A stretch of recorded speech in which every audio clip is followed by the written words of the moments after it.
नमस्कार दोस्तों, revolutionary change में आपका हार्दिक स्वागत है।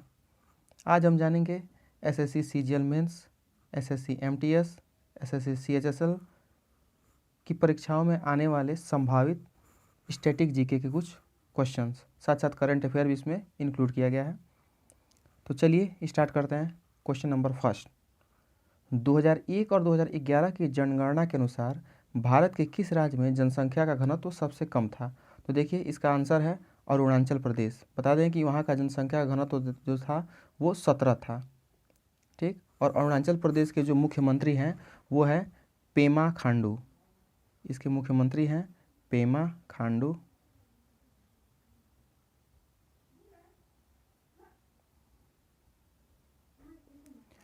चलिए क्वेश्चन नंबर सेकंड की तरफ चलते हैं। निम्नलिखित में से किस शहर में एचएमटी की इकाई स्थित है? तो एचएमटी की इकाई जो स्थित है वो पिंजौर में है। इस क्वेश्चन को आप ध्यान में रखेंगे, बहुत पुरानी कंपनी है।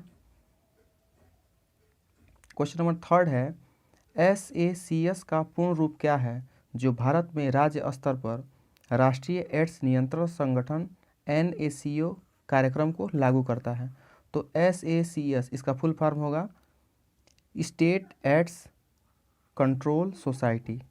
देखिए यहाँ पर लिखा हुआ है स्टेट एड्स कंट्रोल सोसाइटी, तो इसको आपको ध्यान में रखना है, ये परीक्षा में बार बार फुल फॉर्म्स आ जाते हैं। क्वेश्चन नंबर फोर्थ है, निम्नलिखित में से किस समिति ने सूक्ष्म वित्त माइक्रो फाइनेंस हेतु विनियामक सुझाव दिए थे? तो मालेगांव समिति। इसको भी आपको ध्यान में रखना है, मालेगांव समिति एग्जाम में बार बार आते रहता है, ये माइक्रो फाइनेंस से संबंधित है। चलिए नेक्स्ट क्वेश्चन की तरफ बढ़ते हैं। क्वेश्चन नंबर 5, रानी की बाव 11वीं शताब्दी में निर्मित भारतीय राज्य में स्थित एक बावड़ी है। किस भारतीय राज्य में पूछा जा रहा है? रानी का बाव गुजरात में है, तो इसको भी ध्यान में रखना है। चलिए कमेंट करके बताइए कि रानी का बाव हमारे किस नोट पर बना हुआ है, कितने रुपए के नोट पर बना हुआ है। क्वेश्चन नंबर 6 का आंसर देखते हैं। क्वेश्चन, भारतीय संविधान द्वारा स्थापित न्यायिक प्रणाली के संबंध में निम्नलिखित में से कौन सा कथन सही है? देखिए यह संपूर्ण, अभिन्न और स्वतंत्र है। जो भी हमारी न्यायिक प्रणाली है वो एकदम फ्री है, उस पर किसी का दबाव नहीं रहता है। क्वेश्चन नंबर 7 की तरफ बढ़ते हैं। कलाश्रम जो कि नई दिल्ली में एक नृत्य विद्यालय है, किसके द्वारा शुरू किया गया था? तो कलाश्रम जो है ये पंडित बिरजू महाराज के द्वारा शुरू किया गया था। ये कथक के फेमस गुरु हैं। चलिए क्वेश्चन नंबर 8 की तरफ चलते हैं। निम्नलिखित में से कौन पल्लव वंश का शासक नहीं था? तो प्रभाकर वर्धन ये पल्लव वंश का शासक नहीं था, तो इसको भी आप ध्यान में रखेंगे। आइए नेक्स्ट क्वेश्चन की तरफ बढ़ते हैं। क्वेश्चन नंबर 9, केरल के राज्यपाल आरिफ मोहम्मद खान ने 7 फरवरी 2022 को निम्नलिखित में से किस अधिनियम में संशोधित करने के लिए एक विवादास्पद अध्यादेश पर हस्ताक्षर किया हुआ है? तो देखिए वो अध्यादेश जिस पर उन्होंने हस्ताक्षर किया हुआ है वो केरल लोकायुक्त अधिनियम 1999 था। इसी पर ये संशोधन करके और इसी अध्यादेश पर ये हस्ताक्षर किए हुए हैं। केरल के यहाँ पर बताया गया है कि राज्यपाल हैं आरिफ मोहम्मद। चलिए क्वेश्चन नंबर 10 की तरफ बढ़ते हैं। 1 अप्रैल 2021 से श्रम ब्यूरो द्वारा कितने क्षेत्र में संगठित और असंगठित दोनों क्षेत्रों में रोजगार और चयनित प्रतिष्ठानों के संबंध में परिवर्तन के बारे में नियमित रूप से त्रैमासिक अपडेट करने के लिए अखिल भारतीय त्रैमासिक स्थापना आधारित रोजगार सर्वेक्षण AQEES कराया गया है? तो बताया गया, देखिए ये श्रम ब्यूरो द्वारा 9 क्षेत्र में, देखिए 9 क्षेत्रों में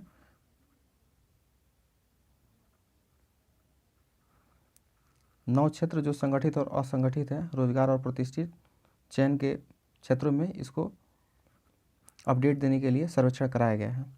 चलिए क्वेश्चन नंबर 10 की तरफ बढ़ते हैं, 11 की तरफ। इनमें से कौन जुलाई 2021 में स्वास्थ्य एवं परिवार कल्याण मंत्री MOHFW बने हैं? तो स्वास्थ्य एवं परिवार कल्याण मंत्री आप लोगों को पता भी होगा मनसुख मंडाविया है, तो इनको ध्यान में रखना है, मनसुख मंडाविया को। चलिए क्वेश्चन नंबर 12 की तरफ बढ़ते हैं। कितने खिलाड़ियों ने खेल में उत्कृष्ट प्रदर्शन के लिए 2021 में अर्जुन पुरस्कार प्राप्त किया हुआ है? तो 2021 का जो अर्जुन पुरस्कार मिला हुआ है वो 35 खिलाड़ियों को मिला हुआ है। इस क्वेश्चन को आपको ध्यान में रखना है, बहुत इंपॉर्टेंट क्वेश्चन है। आइए नेक्स्ट क्वेश्चन की तरफ आगे बढ़ते हैं। क्रियात्मक घनत्व फिजियोलॉजिकल डेंसिटी क्या है? तो देखिए क्रियात्मक घनत्व फिजियोलॉजिकल डेंसिटी बहुत इंपॉर्टेंट है। ये होता है डेंसिटी, फिजियोलॉजिकल डेंसिटी बराबर कुल जनसंख्या बटा शुद्ध कृषि योग्य क्षेत्र। इसको आपको बहुत ध्यान में रखना है, एग्जाम में आ जाएगा तो सही करना थोड़ा मुश्किल हो जाएगा, तो इसको ध्यान में आपको रखना है, कुल जनसंख्या बटा शुद्ध कृषि योग्य क्षेत्र। चलिए क्वेश्चन नंबर 14 की तरफ बढ़ते हैं आगे। भारत में गूगल मैप्स की गूगल स्ट्रीट व्यू सेवा निम्नलिखित में से किस कंपनी के साथ साझेदारी में शुरू की गई है? तो देखिए गूगल स्ट्रीट व्यू सेवा जो है वो टेक महिंद्रा कंपनी है, इन्हीं के साथ साझेदारी करके ये सेवा शुरू की गई है। क्वेश्चन नंबर 15 है, भारत में पहली बार 1948 का औद्योगिक नीति प्रस्ताव कब आधिकारिक रूप से प्रलेखित किया गया था?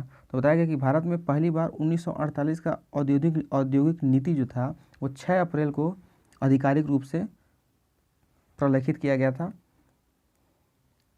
नेक्स्ट क्वेश्चन है, भारत में नवीन भू आकृतियाँ कौन सी है? तो देखिए नवीन भू आकृतियाँ हिमालय हैं, और हिमालय और उसके साथ साथ उसके बगल का जो पूरा एरिया है जिसको हम लोग उत्तरी मैदान बोलते हैं, तो हिमालय और उसका उत्तरी मैदान है, ये हमारा नवीनतम भू आकृतियाँ हैं। क्वेश्चन नंबर 17, उत्पीड़ित राष्ट्रों का महासम्मेलन कहाँ और किस वर्ष आयोजित किया गया था? तो ये देखिए उत्पीड़ित राष्ट्रों का महासम्मेलन ब्रुसेल्स में 1927 में ये आयोजित किया गया था। बहुत इंपॉर्टेंट क्वेश्चन है। चलिए क्वेश्चन नंबर 18 की तरफ आगे बढ़ते हैं। निम्नलिखित में से किस अधिनियम को शारदा अधिनियम के नाम से भी जाना जाता है? बहुत इंपॉर्टेंट क्वेश्चन है। शारदा अधिनियम, ये बार बार एग्जाम्स में, एसएससी एग्जाम्स में आता रहता है। शारदा अधिनियम जो है ये बाल विवाह निरोध अधिनियम से नियम के नाम से जाना जाता है। आइए नेक्स्ट क्वेश्चन की तरफ बढ़ते हैं। क्षेत्रीय ग्रामीण बैंक विधेयक 2014 में निम्नलिखित में से किस अधिनियम को संशोधित किया गया था? तो बताया गया कि क्षेत्रीय ग्रामीण बैंक विधेयक 2014 में जो अधिनियम में संशोधित किया गया वो क्षेत्रीय ग्रामीण बैंक अधिनियम 1976। ये 1976 का अधिनियम था, इसी अधिनियम में 2014 में संशोधन किया गया है। नेक्स्ट क्वेश्चन की तरफ चलते हैं। होली का त्यौहार हिंदू के किस महीने मनाया जाता है? तो होली का त्यौहार जो है वो हिंदू कैलेंडर के हिसाब से फाल्गुन में मनाया जाता है। फाल्गुन देखिए इसका आंसर है। ठीक है, तो ये रहे आज के 20 क्वेश्चंस जिसको एसएससी के एग्ज़ाम्स में आने की संभावना ज़्यादा है, तो आप इसको एक बार अच्छे से देख लीजिए, और अच्छा लगे तो हमारे चैनल को आप सब्सक्राइब कीजिए, शेयर कीजिए और कमेंट कीजिए। धन्यवाद।